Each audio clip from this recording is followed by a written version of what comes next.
Donc nous allons essayer de définir simplement ce qu'est en fait un protocole de communication. Alors en fait un protocole de communication c'est un ensemble de règles et de codes de langage qui définissent comment vont se dérouler la communication entre un émetteur et un récepteur. Alors, par exemple, on connaît différents types de protocoles. On a entendu dernièrement, malheureusement, parler des protocoles sanitaires, mais on a aussi les protocoles diplomatiques. Mais pour prendre un exemple parlant et simple, on va comparer le protocole de communication par exemple, à un protocole humain. Alors, par exemple, entre un élève et un enseignant. Donc, voilà, l'élève dit bonjour à l'enseignant. L'enseignant répond bonjour. L'élève a besoin de connaître l'heure pour ne pas être en retard en cours, donc il pose la question à l'enseignant, excusez-moi, quelle heure est-il, s'il vous plaît? L'enseignant lui répond, il est 15h30. L'élève dit merci, et l'enseignant lui répond de rien.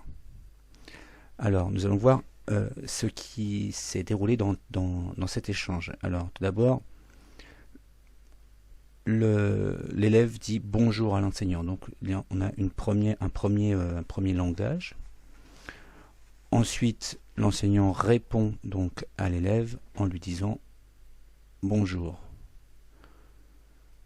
L'élève demande ensuite à l'enseignant, excusez-moi, quelle heure est-il s'il vous plaît? Et l'enseignant, qui a compris la question, lui répond, il est 15h30.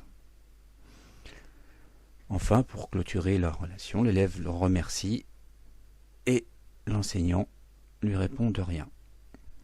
Donc, en fait, ici, on voit qu'il existe trois moments en fait qu'on va découper.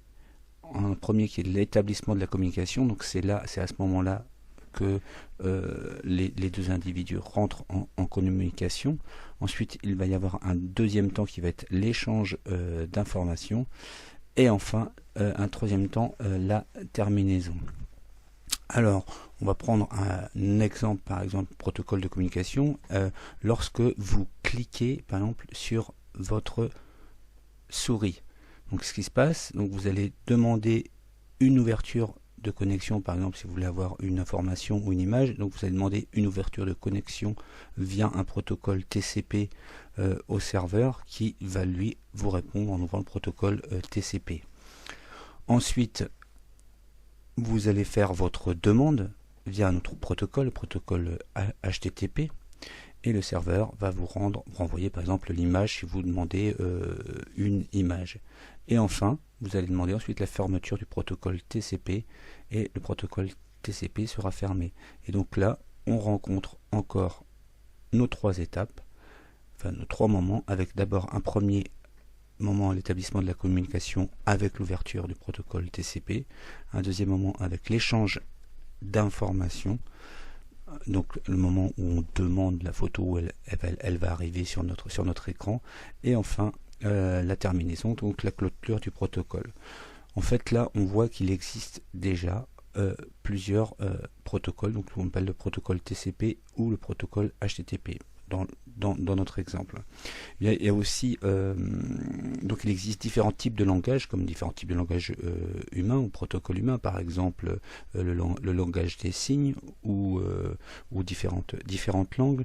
Et donc en termes de communication, de protocole de communication, ce qu'il faut retenir, c'est qu'il existe différents protocoles et qu'on va pouvoir utiliser des ponts ou des passerelles qui vont permettre en fait aux différents protocoles de communiquer entre eux.